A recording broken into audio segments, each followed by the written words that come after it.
The housing market is facing a trifecta of problems. We have number one, high housing prices, with number two, high mortgage rates, with number three, not that many houses for sale. In response, the Federal Reserve Bank just cut interest rates for the third time in 2025, and many people are hoping this is going to bring down mortgage rates to make housing a little bit more affordable. Well, the Fed just responded saying, don't get your hopes up. Yeah, so the housing market faces some really significant challenges. And I don't know that, a 25 basis point decline in the federal funds rate is going to make much of a difference. Now, this is where things get interesting, because the chairman at the Federal Reserve Bank actually addressed the issues in the housing market, and he said there are two reasons why the housing market is so unaffordable right now. They are, number one, people are not selling their houses, and number two, the reason why people are not selling their houses is because they're locked in at such a cheap mortgage rate. Housing supply is low.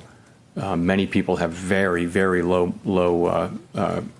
rate mortgages from the pandemic period, and they kept refinancing and caught the really low, so it's made expensive for them to move. And then he went on to say that this housing market problem is so big that it's gotten to the point that the Federal Reserve Bank, who controls interest rates, can no longer fix or solve the housing market. Take a listen. We can raise and lower interest rates, but we don't really have the tools to address a secular housing shortage, a structural housing shortage. Now, the reason why this is so interesting is because a lot of these issues we're seeing in the housing market today were originally created by decisions by the Federal Reserve Bank.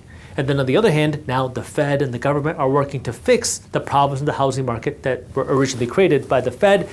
And now the Fed is also saying that we don't think that we can fix the problem. So let me break all this down. If you would have bought this median house in 2019, it would have cost you $288,000. If you got the average 30-year mortgage rate at 4% and you put 20% down, that means your monthly payment on this house will be $1,099. Now fast forward to today. Home prices have shot up by around 60%, which means that exact same house is now going to cost you $460,000. And if you went out and you got a 6% mortgage rate for 30 years, which is actually lower than the peak that we saw not too long ago, that means your monthly mortgage payment, if you put 20% down, is now going to be $2,200 a month. Housing prices up 60%. Monthly mortgage payment up 100%. But average incomes in the United States have gone up by less than 25%. This is diagramming what is known as a K-shaped recovery, where on one hand, owners have become incredibly wealthy, while workers in our economic system have become poorer. And Jerome Powell, who is the chairman at the Federal Reserve Bank, recently addressed this, saying, I don't think that this is very sustainable anymore. Take a listen. Asset values, housing values, and securities values are high, and they tend to be owned by people more at the higher end of the income and wealth. So as how sustainable it is, I don't know. And to really hammer this point home prices are up 60%. The cost to own a home are up 100%. The S&P 500, meaning the stock market, is up by over 125% over these 6 years, while incomes haven't kept up with any of it.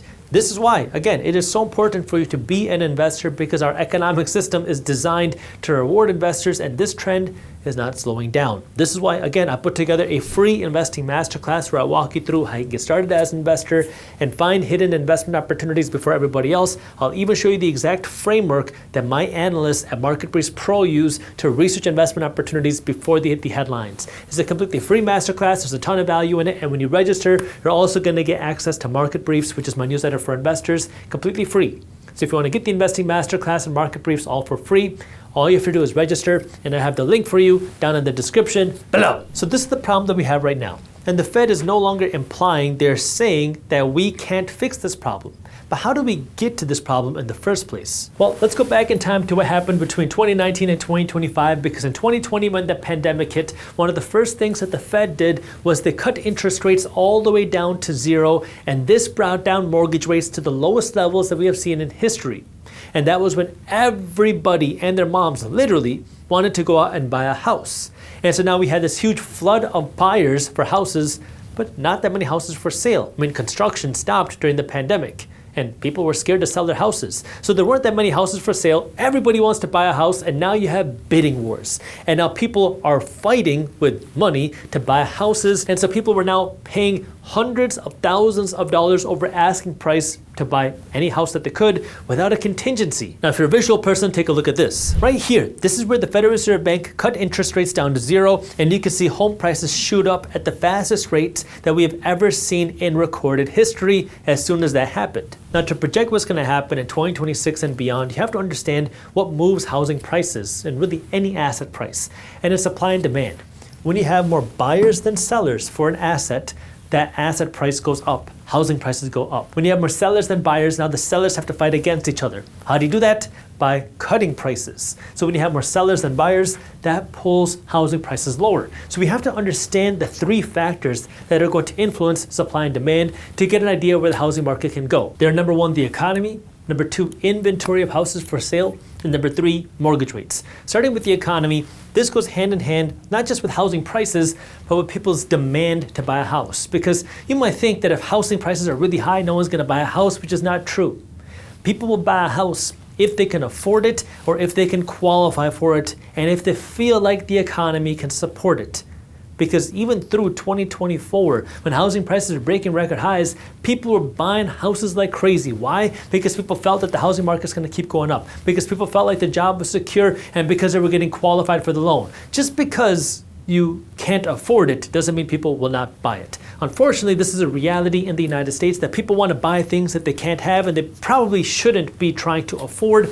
But if the bank is going to write you the check, people will buy the houses. So as long as people feel secure in their income and can qualify for a house, people will keep buying houses, even if the price is outside of what should be in their budget. Number two is inventory. Now this looks at a couple different things. Number one is people's interest in selling their houses. And what Jerome Powell at the Federal Reserve Bank is saying is we have a lot of people that have these 2.8% or 3.5% mortgages that are locked in that don't want to sell their houses because if they're sold, then now they're going to have to get a 6 or 7% mortgage, so they're not leaving. This is where the Trump administration is currently considering a portable mortgage, which is you can keep that same mortgage rate and move into a new house. That way you don't have to leave that 2.5 or 3.5% mortgage. That hasn't been approved just yet, but just know it is on the desk in the White House to potentially be a thing in 2026. But the other part of inventory also has to do with construction of houses. Right now, as we enter 2026, we are, yes, seeing a rise in construction overall in the United States, but builders are concerned about the economy, so they're being very cautious with their building. However,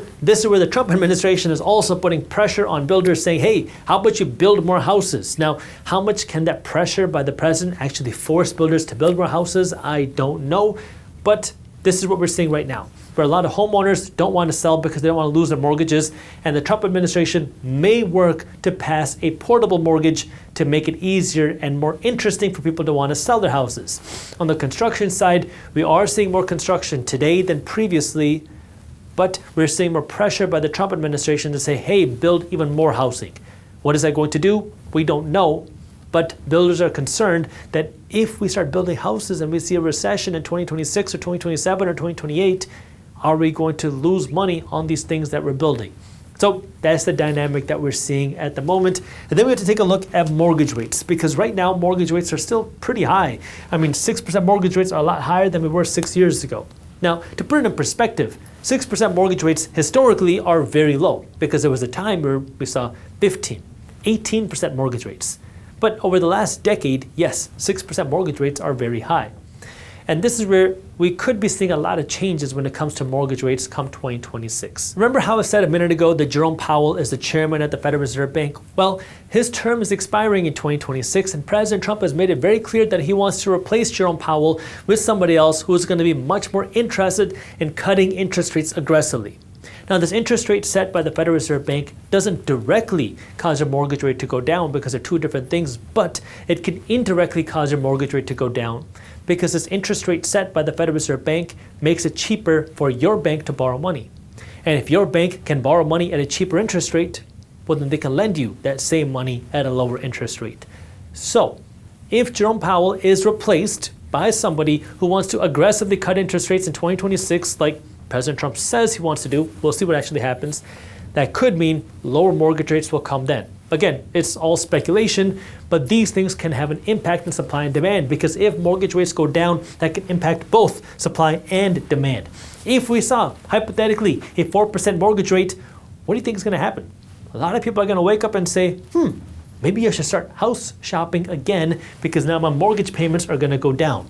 Yeah, it could cause housing prices to go up, but that also depends now on the supply of houses.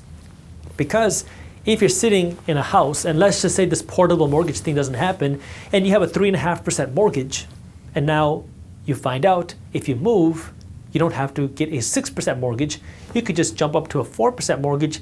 Now that's not that big of a jump, and more people that are sitting on their houses might be more interested to sell.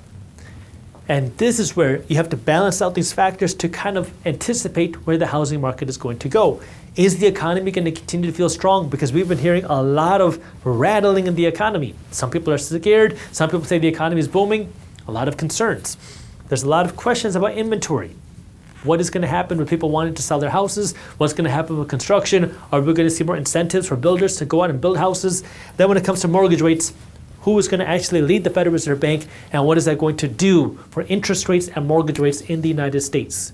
This is where, when it comes to making that decision of should you buy a house or not, instead of taking a look at so many economic factors, what I would recommend as a random guy on YouTube who is not a financial advisor is to take a look at your personal finance factors. If you can afford the house, let's afford the monthly payment, afford the down payment, and afford the move-in costs. That's things like getting movers and getting your furniture and doing whatever upgrades that you want to the house. If you can afford it, go out and buy the house. And then if mortgage rates go down, well, you can just refinance. That way, you're buying a house that you can afford because you love it. You're not buying it hoping that you're going to make money, because if you want to buy a house to make money, buy a rental property. Buy your house like a liability. It's going to remove a lot of stresses from your life, and it's going to prevent you from buying a house that you cannot afford, because the mistake that so many people make is to buy a house thinking that home ownership is going to make you rich. That's not how it works. Home ownership is an expense.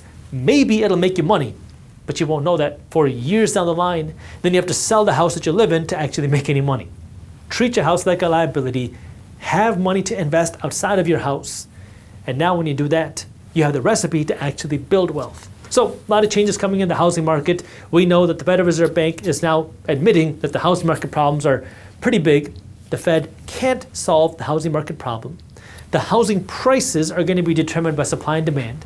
And supply and demand are going to be determined by the economy, by the inventory of houses for sale, and by mortgage rates. And we can expect more shakeups coming in 2026. Again, I'll be keeping you posted here on my channel. And if you're an investor or want to become an investor, again, I have my free investing masterclass for you down in the description. And finally, if you got value out of this video, the best thank you is a referral. So if you could, please share this video with a friend, family member, colleague, or fellow investor. That way we can continue to spread this type of financial education. Thank you. The majority of Americans are living paycheck to paycheck with little to no investments and drowning in debt. And things are not going to magically get easier next year. But in the middle of all this chaos is opportunity. That opportunity is ability for you to grow your wealth even faster, assuming you don't fall into these 10 money traps that I'm going to show you in this video. So please watch this video until the end.